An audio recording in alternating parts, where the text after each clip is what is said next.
How do you think the gold and silver markets will escape basically the price control and the leverage that they have also in London? 1 to 100 leverage. Well, this is going to be the battle of our time. In other words, states, as you point out, the states are now deferring to global institutions. Even in the United States, Barack Obama is deferring to the UN to help him sort through the immigration problem in Arizona. ECB, IMF, World Bank, special drawing rights, global currencies, all these countries that are finding it impossible to deal in governing their countries are deferring to these global institutions. Individuals are now beginning to realize that this is the worst possible outcome for them. They're going to lose their sovereignty in a big way.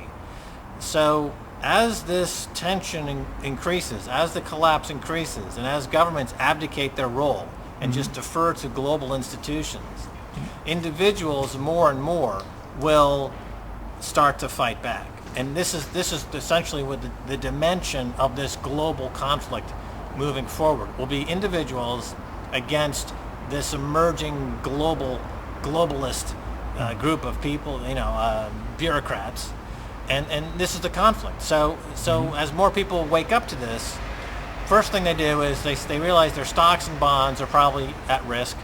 They buy a little gold, and as I said, every little unit of gold purchased on the margins has a big impact on the price ultimately, because eventually the buying pressure will break through the manipulation that we see with JP Morgan and the others. And once that breaks through, then you'll see some panic buying. I don't think that there will be a breakthrough because they're at the barricades. The masses are at the barricades. They're going to break through the barricades, and when enough hedge funds, enough individuals, and enough really rich people keep buying gold bullion, it'll overwhelm JP Morgan's ability to control the price, overwhelm Goldman Sachs' ability to control the price. There's two questions about it. First of all, there was this recent publication by one of the investment firms about the gold ETFs, that you really don't have any guarantee that you ever get any tangible gold from that, and that might move people out of it and into physical gold, which is what you mean, I believe. You're only referring to physical gold. That's right, physical this gold. Stuff you can touch. That's right. The physical gold, the ETFs, there is the possibility there that because they're sponsored by banks, if the banks go bust, and you're not necessarily going to be the creditor in line to be paid off, and therefore there's a counterparty risk. So people who are really want to insulate themselves against that eventuality would have to be in physical gold.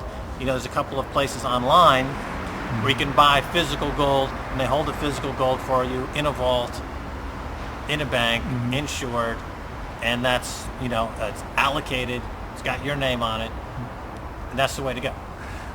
The other question about it is that suppose that you would move to gold or silver as a currency, then most of the Americans, most of the Europeans, and most of the people of the world don't have gold or silver. It's really hard actually to get. It's not really hard. You can buy them, but there's not that much on offer in terms of coins. That's right. And these mints regularly run out of metals. That's right. So what would happen? If all the money that's invested around the world, and we're talking many trillions of dollars that are invested in various classes of investments, less than 1% is in gold. So if gold becomes as popular as real estate has been, or have stocks and bonds have been, and there's not that much of it around, then the only thing that's going to give is the price. So that's where the price is going to have to gap open. And I fully anticipate that one day you will wake up, turn on your computer, and the news will be on Bloomberg, gold opens up $200 today.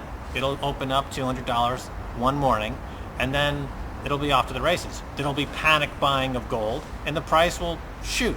$200 to? In a day. Oh, up. In one day. Okay. And that's, yes.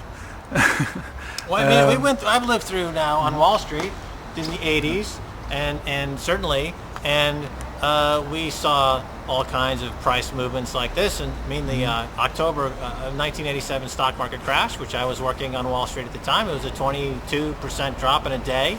I lived through the dot-com era, where you had stocks going public and they jumped 300, 400, 500% in a day. So it's quite. I mean, gold is a very small market. It's $3 trillion or $3.5 trillion dollars. At some point, there's going to gap open. They're going to be, the dealers are going to be like, we got it. We forget it. We got to delay opening, and we're going to sort through all these orders. Okay, we're opening it up. Gap open, $200 up, and then everyone will be like, oh, wow, I got to buy.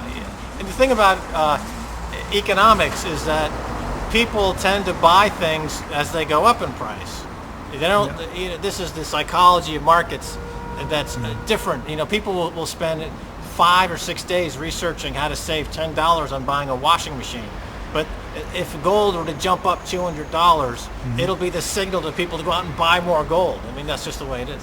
But suppose this panic takes place, and it already happened a little bit in 2007. You saw a price jump, and everybody tries to buy gold and silver, bullion, and the stuff runs out.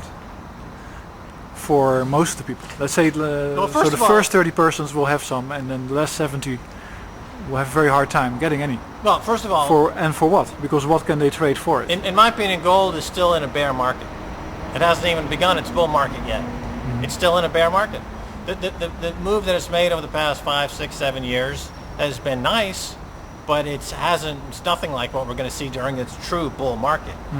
When that begins, you're going to start to see gap opening. Now, you're saying there's no gold around. For the majority of people. That's right. Well, they should buy it today. They should start buying it today, because once the price moves to the point where you can't buy it anymore, you are going to be part of the global indentured servant class. You're going to be basically an untouchable. You'll be working as a cotton picker. In America, when the dollar collapses and American cotton becomes competitive on world markets again, the most popular job in America will be cotton picking on plantations. You'll have millions of Americans picking cotton again.